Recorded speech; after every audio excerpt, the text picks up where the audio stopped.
Et nous sommes avec l'équipe de Nerds. Bonjour à vous quatre et merci d'avoir accepté répondre à nos questions. Donc on a pas mal de questions à vous poser, d'autant plus que c'est la dernière saison de Nerds, 4e. Donc pourquoi ne pas en avoir fait 5 comme les 5 doigts de la main, comme le dit Régis à chaque fois?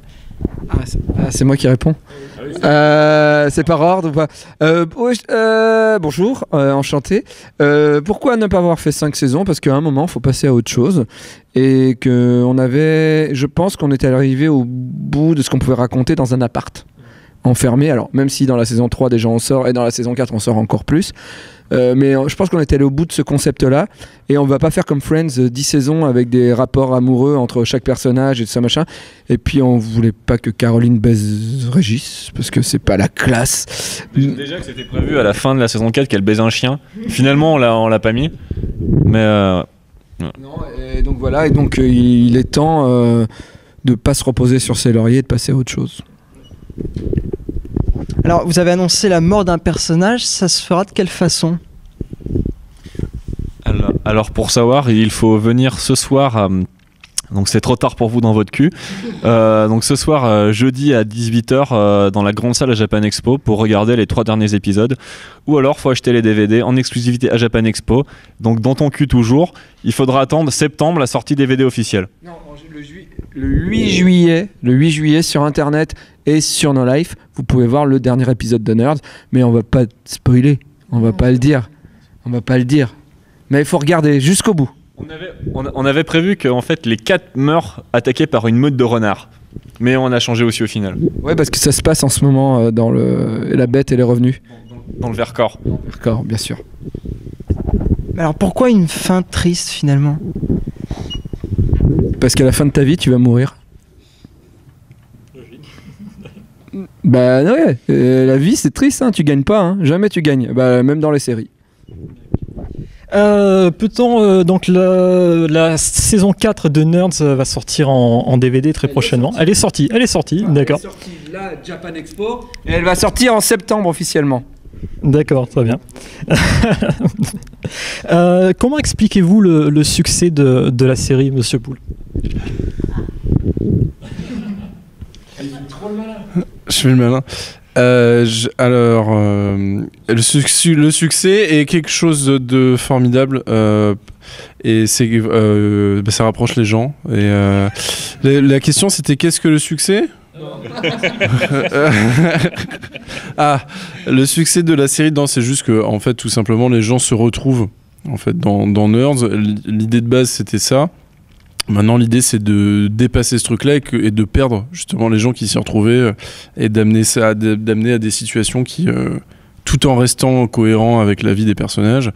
Voilà. Et du coup, je pense que les gens se sont pris au jeu de d'abord se retrouver dans un truc qui leur était propre et qui avait jamais été abordé en télé, et d'un coup d'aimer les personnages et de les voir faire des trucs de fou. Et là, forcément, c'est là, je pense, où le succès a pris. C'est à partir du moment où on a amené des histoires entre les personnages et où il y a des aventures, la mère meurt, etc. de Caroline. Et donc, je pense que c'est là où ça a pris, quoi. Je peux m'endormir? Ouais, très bien. Mais qu'en est-il de ton futur projet de série sur les gitans et la musique tzigane en général? C'est pareil, les gens s'y retrouvent. Les gens vont s'y retrouver et je pense qu'ils vont aimer tout ce côté un peu roulotte. Moi j'aime les chaises, hein. J'adore les chaises. Donc Nerds, c'est une série qui cible donc un public très précis, c'est-à-dire les geeks en général. Mais pas que, c'est vrai. Mais bon, voilà, on est dans l'univers geek, super-héros, voilà, c'est assez No Life. À la différence d'autres, on a toujours fait attention à ce qui, même s'il y a beaucoup de références geeks, que la série puisse être compréhensible par nos mamans, par des gens qui sont pas forcément geeks. Ils peuvent regarder, comprendre et rire à des gags pipi-caca qui sont du coup, pour le coup, des gags universels. Ou ils peuvent détester pour ça et c'est une bonne raison. D'accord. Alors justement, ma question c'est, on ne voit pas ce type de série donc avec des geeks, dont les geeks sont les héros à la télévision française. On le voit notamment aux États-Unis avec Chuck par exemple, mais en France on ne voit pas ça. Pourquoi? Si. Ah si. Si, par exemple, mais je peux pas le dire parce que sur une chaîne de la France Télévisions, ils ont fait ça. Ils ont fait une émission où il y avait une animatrice qui mettait des lunettes carrées. C'était une geek quoi. Et elle disait Mario, voilà. Mais ça a duré deux émissions et ça s'est arrêté. Ouais. Moi, il y a un mec, il y a un gars. Non, je vais le garder pendant que tu parles et que personne t'entend. Non, mais c'est simplement que, en fait, mais je sais ce que tu vas dire, donc autant je finisse ma phrase. Le truc, c'est que il y a plein d'auteurs qui aimeraient. Je veux dire, il y a toute une génération de trentenaires qui ont grandi avec les jeux vidéo et qui écrivent maintenant à la télé. Le problème, c'est que c'est les décisionnaires qui sont pas encore prêts à... En fait, le public geek pour les chaînes de télévision françaises, c'est encore trop une niche, en fait, en termes de public. Et l'idée, c'est con à dire, mais c'est toujours de viser la ménagère de plus de 50 ans ou de moins. Voilà. Et donc, moi, on m'a dit, tu peux mettre des geeks, mais il faut que ce soit l'ami du héros, et le héros, il est normal. Ah ok. Donc tu peux pas faire Nerds.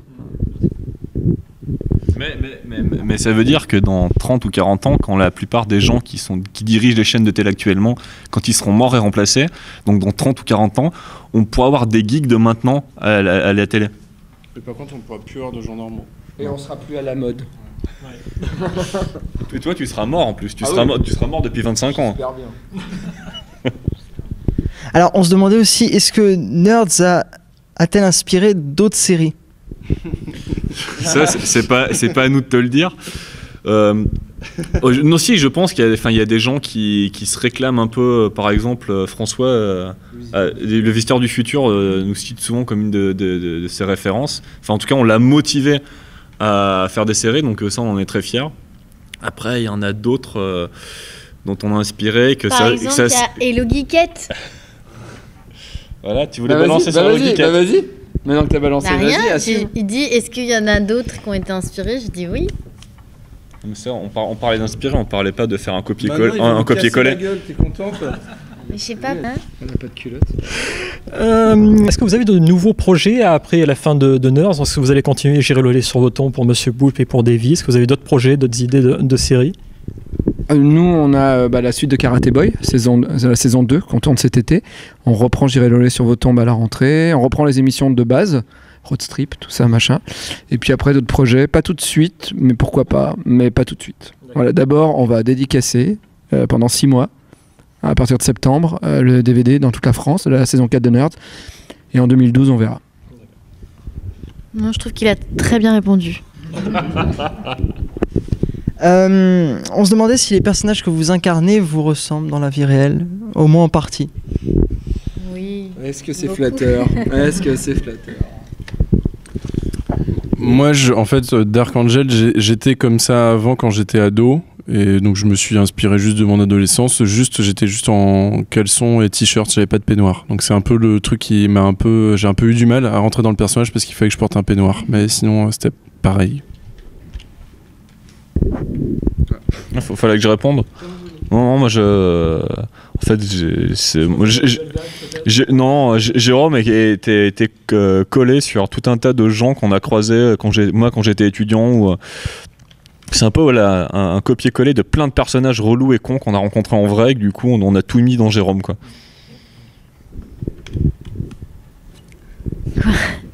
Salut.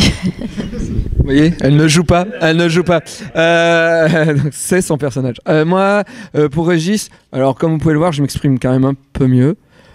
Sinon, oui, parfois quand je suis fatigué, etc., il m'arrive de pousser des cris, d'être pas très malin, comme ça, mais ça me rappelle surtout l'Ardèche et les gens qui la peuplent. Voilà. Donc j'imite des gens de mon entourage. Il y a certaines scènes dans la série ou même dans vos projets pour No Life, je pense notamment à la petite vidéo d'anniversaire avec le fameux gâteau. Vous faites comment pour garder votre sérieux dans ce genre de situation? Est-ce qu'il y a beaucoup d'heures de bêtisier, je pense? Non, alors, pour le gâteau, il n'y a pas tant d'heures de bêtisier que ça parce qu'on n'avait pas envie que ça dure. Personne. Ni moi, ni Alex, ni Seb, ni Poulpe. Voilà. C'était dur. Mais on n'avait pas envie de rire parce qu'on n'avait pas envie de recommencer. Voilà. Donc on l'a fait en 2 prises. On l'a fait en 2 prises. Et puis de toute façon, on n'avait qu'un gâteau. Donc, et puis j'avais pas envie qu'on enlève le gâteau pour m'en mettre un autre. Enfin, t'imagines, parce que j'avais vraiment rien, tu vois. C'était à même le sexe, tu vois. Voilà. En fait, ça veut rien dire parce que ce genre de scène, justement, c'est peut-être celles qui nous font le moins rire. Parce qu'on sait qu'il y a une certaine importance, qu'on peut pas faire 50 000 prises là, comme ils ont fait le truc avec le gâteau, ils pouvaient pas en faire 100 000. Pour Nerd, c'est pareil. Mais à l'opposé, du coup, c'est parfois sur des scènes de merde où on va se taper des barres de rire. À la fin de la saison 3, le repas avec la mère de Régis dans le village, C'est une scène toute con. Maëlys était crevée, elle a eu des fous rires sur fous rires, mais je crois qu'on a dû mettre 3 heures pour 3 heures pour tourner juste une scène de 20 secondes, quoi. Parce que c'était fou rire sur fou rire, donc c'est pas forcément lié, voilà, à la scène en elle-même, c'est plus si on est crevé, si on a une journée de tournage derrière, c'est un peu tout et n'importe quoi, mais c'est pas forcément les situations. À part quand on se colle des baffes où souvent ça nous fait rire et souvent on reprend plein de fois. Dans le prochain J'irai Lolé que vous allez voir, le dernier de la saison, il y a un sketch où ça parle d'anus. Et là, par contre, Poulpe était donc derrière moi et j'avais des fils qui sortaient de mon pantalon pour faire comme si j'avais une bombe dans le cul. D'accord ? Et là, j'étais à 4 pattes et lui, il était derrière et il tirait des fils avec une pince. Et on a beaucoup ri. Et c'était très dur. Et puis au bout d'un moment, j'en avais marre d'être à 4 pattes et tout ça. Puis il était derrière moi et je sentais que ça bougeait au-dessus de mon cul. Puis des fois même, il s'appuyait et il réfléchissait. Et il restait un long moment avec le truc. Et c'était assez bizarre. Et là, on a beaucoup ri. Ouais. Vous avez fait 2 célèbres parodies à propos d'Adopi. Est-ce que vous avez un mot à propos de la dernière campagne de pub ? Je suis très très fan. Parce que la pub de la chanteuse, la pub encourage au téléchargement pour que jamais cette chanteuse ne réussisse à percer dans le milieu de la musique. Et j'ai trouvé ça incroyable. Mais il y a une autre pub sur un faux film qui s'appelle Rock Secret, où il y a des agents de la CIA qui se font passer pour des rockstars et ils s'y prennent et ils deviennent des vrais rockstars. Et là, pour le coup, j'ai trop envie de voir le film. En fait, je trouve ça génial.